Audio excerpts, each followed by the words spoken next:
Hello and welcome back to another episode of Generation Films. My name is American Ben. I'm super excited for today's video because we are talking about orcs. And listen, I hate aliens. I don't even like them dead, though I respect them more that way. But one artist can appreciate another, right?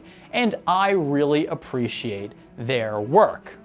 Oh no, what? No, I didn't say work, I said what? 60 million Terran years ago, far off in the universe, needing an answer to the Necron scourge that befell them, a reptilian alien species known as the Old Ones engineered a race of green-skinned ogres known as orcs.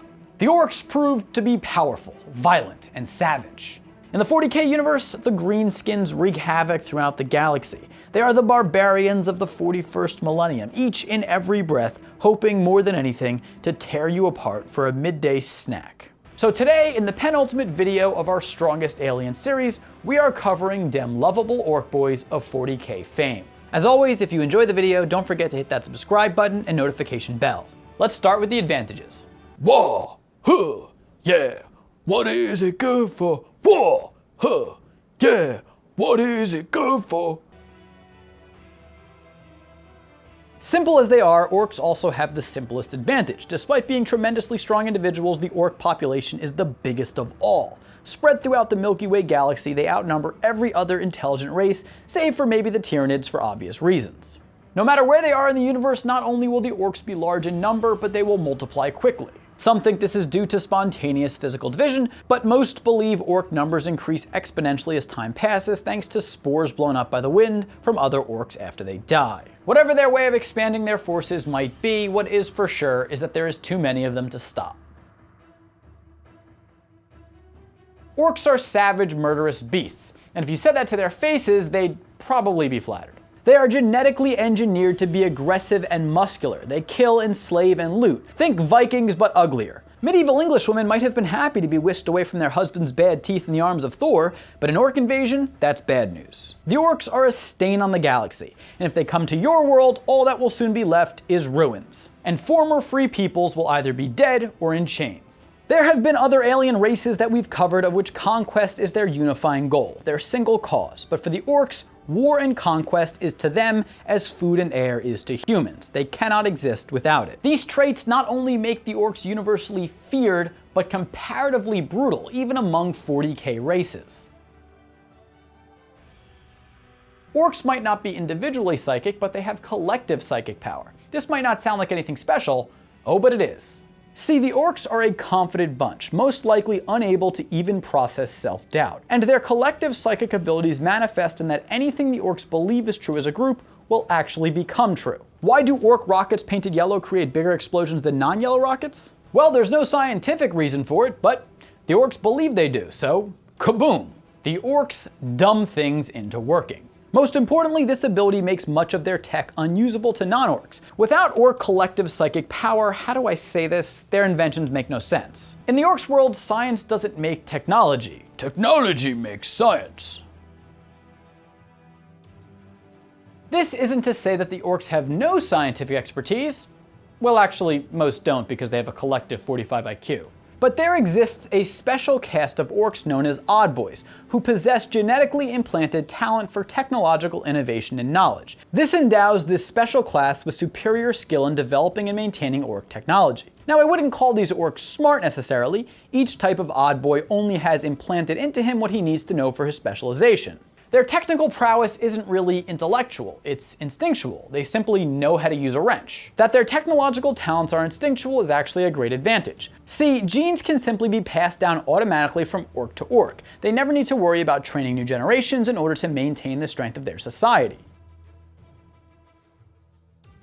Forget sealed environmental suits for extreme environments. Orcs can survive just about anywhere.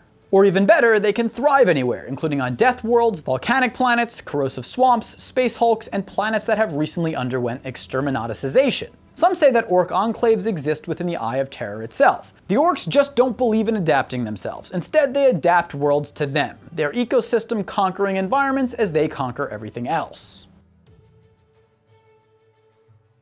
Along with being able to exist anywhere, orcs themselves are also highly physically resilient. Ork bodies are so strong that they can absorb incredible punishment while feeling little pain. Orks can continue to fight even with serious wounds. Actually, orks can fight on after dying. Ork medical expertise and care isn't great, but does that really matter when they are capable of being beheaded, having their head sewn onto a different body, and living to fight on? Needless to say, please don't try any of this at home.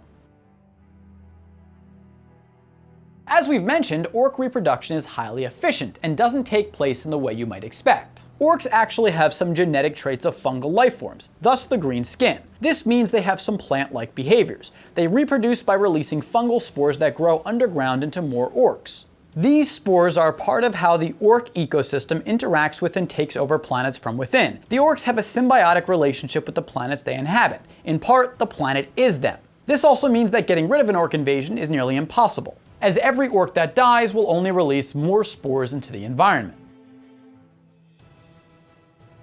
Many of the more sentient alien species are often deeply conflicted, tortured souls. Not orks. Their mindset is simple and the world is not a complicated place to them. They have no existential dread, no mental crises. They are not complainers and don't need sympathy either. They don't dwell on mistakes or try to control too much about the future. Yes, part of this is because ork memory just doesn't hold information for that long. But nonetheless, if orks have something to kill and someone to order them to do so, they're happy. Nothing else is required. Orks have no material desires either, well, except for bigger and bigger weapons, but that's all just so they can kill better anyway. The simplistic ork philosophy means orks don't stagnate, don't get depressed, and never slow down. They just continue fighting on forever and ever. Ork weapons might be some of the most unique on the battlefield. After all, they don't make much sense, as we've discussed before. But even if ork weapons are made from salvaged junk, twisted metal, and a bit of stupid, orks believe their weapons are deadly, and so they are. And just as much as they are lethal, they are varied. Orks have all kinds of weapons, from flamers, to chain weapons, to bombs, all with a unique spin, usually along the lines of big, powerful, and over the top. Perhaps the only things that orks love as much as weapons are vehicles, and their heavy vehicles also happen to be some of their most destructive weapons. They have a long list of big, menacing vehicles that lead the way in war. Their Gorkanaut is a brutal machine boasting an armored claw, their Morkanaut is equipped with an array of energy weapons, Death Dreads are ferocious mecha-like vehicles that deliver monstrous damage, battle wagons carry hordes of orks into battle, the Gargant is a super heavy titanic war machine that unleashes devastation upon battlefields, and so on. The orks love their machines and are really into mushrooms. They're basically an army of Joe Rogans, a scary proposition. But they have their flaws as well, and no, one of them is not confirmation bias about the benefits of DMT.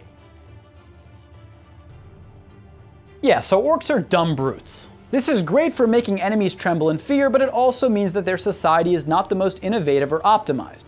Orks believe that might makes right, and this dictates their hierarchy. Whoever can kick the most ass is in charge. All the way down the food chain in society, bigger orks bully and push around smaller ones. There's not much meritocracy, and the most intelligent among them, if any smart orks even exist, don't necessarily get into positions of power. The orks can only make war. Diplomacy, negotiation, cunning, all of these are lost on the orks. They can only fight and are willing to kill anything that they encounter, making one wonder if the only logical end for the orks is to destroy the entire universe or themselves, which takes us to the next flaw.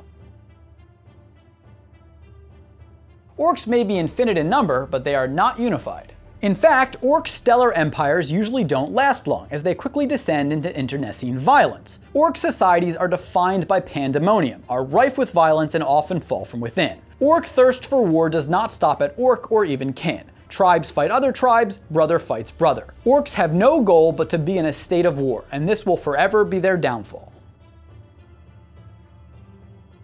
Fitting with their simplistic philosophy and mindless nature, orc tactics are nearly non-existent. They want to fight, so they just charge headfirst into battle. Nor do orcs learn from their mistakes or change strategies when a plan doesn't work the first time. This is of course partly related to that the strongest rather than the smartest are in charge, but there really aren't any smart orcs in the first place. Orcs don't mind dying anyway, so no need to carefully plan for war. They just want to have a good time killing.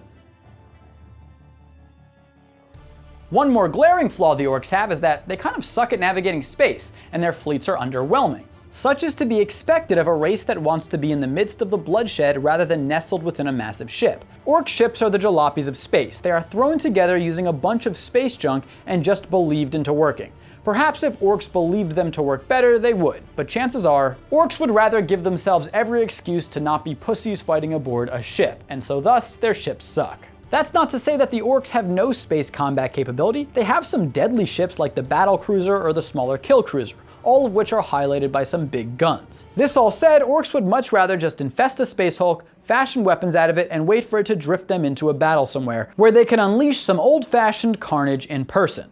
Okay, my friends, that's the video. Please click right up there in the corner in order to rate the orcs on a scale of 1 to 5, and remember to leave me a comment down below telling me what you think of the orcs. Hit that subscribe button and notification bell. Oh, and this shirt, it's pretty cool, right? Well, if you want one and you would like to help support this channel, and this would support the channel in a major way, please click the link to our Teespring store in the description down below and buy one. All your friends will be jealous, I guarantee you. And you'll be supporting this channel at the same time. Anyways, for now, my name is American Ben, and I'll catch you next time. Generation Films, peace.